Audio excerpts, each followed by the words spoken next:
Pixar is one of those names that feels almost inseparable from modern animation. For many audiences, it means toys that secretly come alive, monsters learning compassion, superheroes trying to live normal lives, and emotions becoming characters inside a child's mind. But Pixar's story is not just about beloved films. It is also the story of a technological experiment that slowly became a new language for cinema. Based in Emeryville, California, Pixar Animation Studios grew into one of the most commercially successful and critically respected animation studios in the world. Today it operates as a subsidiary of Walt Disney Studios, but its identity was shaped long before the Disney acquisition. Pixar began as a group of computer scientists, artists, and filmmakers trying to prove that computers could do more than calculate.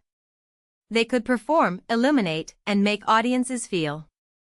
The roots of Pixar reach back to 1974, before the company even had the name Pixar.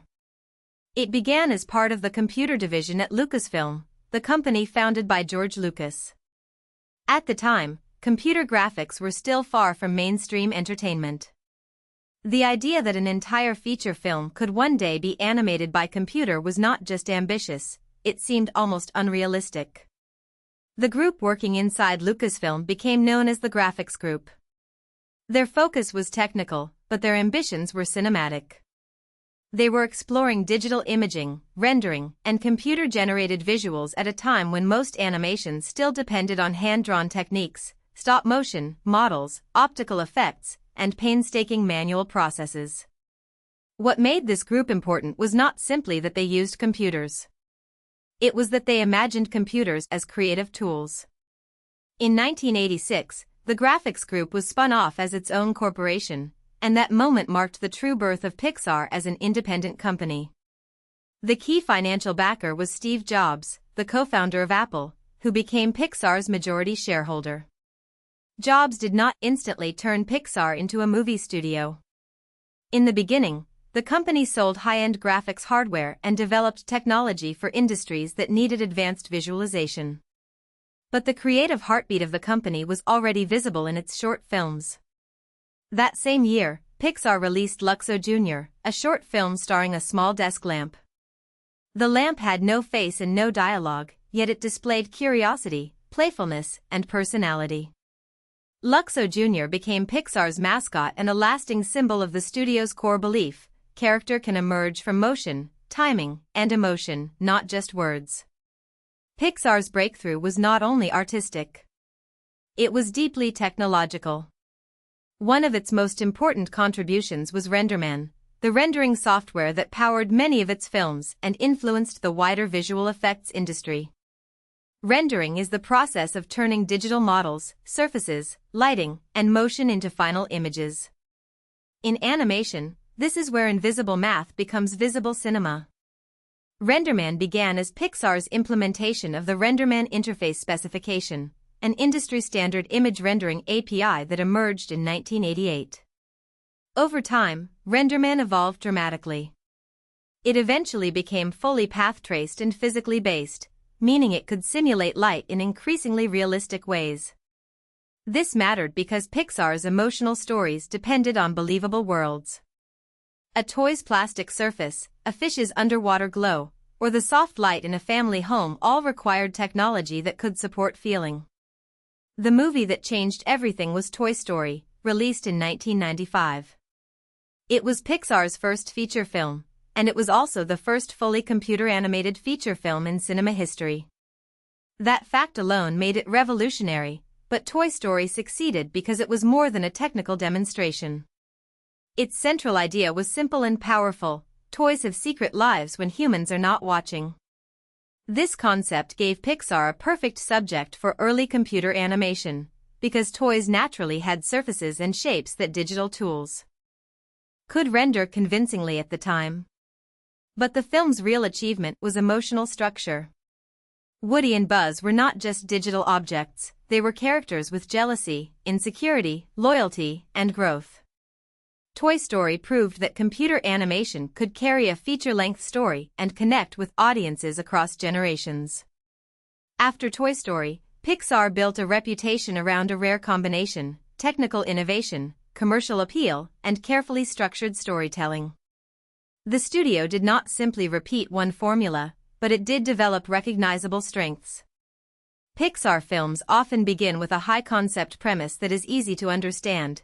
Monsters power their world with children's screams, fish cross the ocean to find family, cars have their own society, emotions run a child's inner life.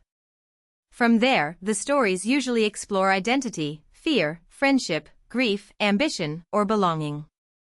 This balance helped Pixar stand apart. The films were accessible to children but layered enough for adults. The technology invited attention, but the emotional arcs kept people watching. In a medium sometimes dismissed as only for children, Pixar helped prove that animation could be sophisticated popular cinema. Pixar's relationship with Disney became one of the most important business relationships in animation history. Disney distributed Pixar's early features, while Pixar produced the films.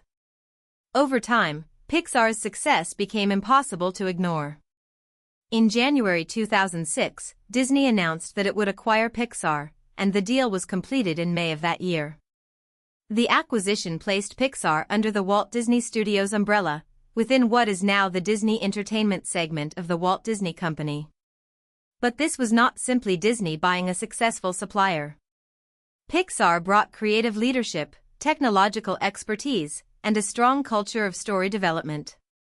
The acquisition also reshaped Disney's own animation future, because Pixar's methods and leaders influenced the broader company. In many ways, the deal reflected how much power had shifted toward computer animation. The scale of Pixar's box office success is enormous. Across its feature films, the studio has generated more than $17 billion worldwide, with an average gross of hundreds of millions per film.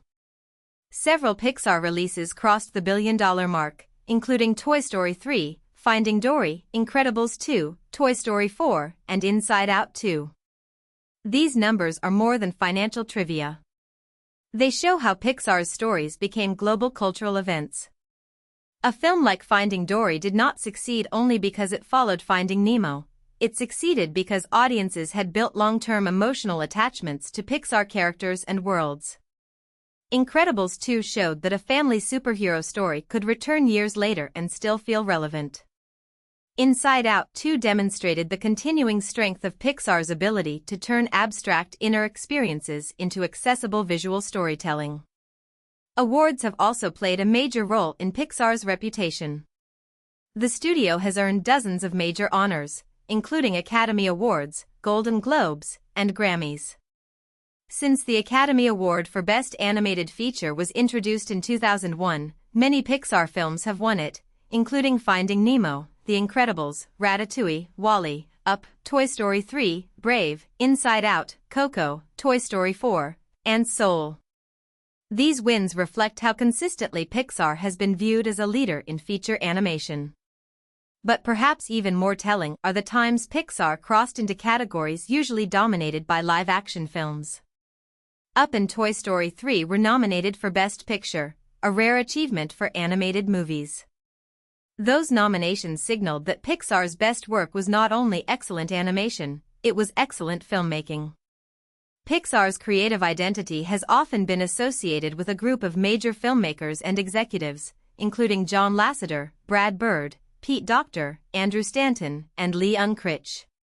In 2009, the Venice Film Festival presented these Pixar figures with the Golden Lion for Lifetime Achievement, with the physical award ceremonially handed to George Lucas, whose company had housed Pixar's earliest form.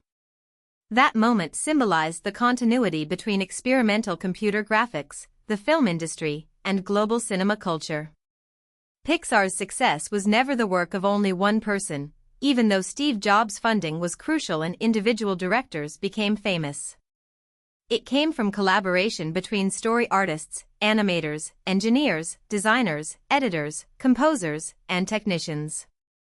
The studio's films depend on the invisible labor of teams refining ideas over years. One reason Pixar became so influential is that its films made technology feel human. Computer animation can easily become sterile if it only pursues realism or spectacle. Pixar's strongest work uses technology to clarify emotion. In WALL-E, a robot with binocular-like eyes communicates loneliness with tiny gestures. In Up, a brief montage turns a marriage into one of the most memorable emotional sequences in modern animation. In Coco, vivid digital color supports a story about memory, family, and cultural heritage. In Inside Out, psychological concepts become characters and landscapes that children can understand without losing adult complexity. This is Pixar's central achievement. It transformed computation into performance. Every reflection, shadow, texture, and movement exists in service of character, mood, and story. Pixar's history is a reminder that major creative revolutions often begin as technical experiments. What started inside a Lucasfilm computer division became an independent company backed by Steve Jobs, then a pioneering film studio, and eventually a core part of Disney's entertainment empire. Along the way, Pixar helped redefine what animated features could look like, how they could be made, and how deeply they could resonate with audiences.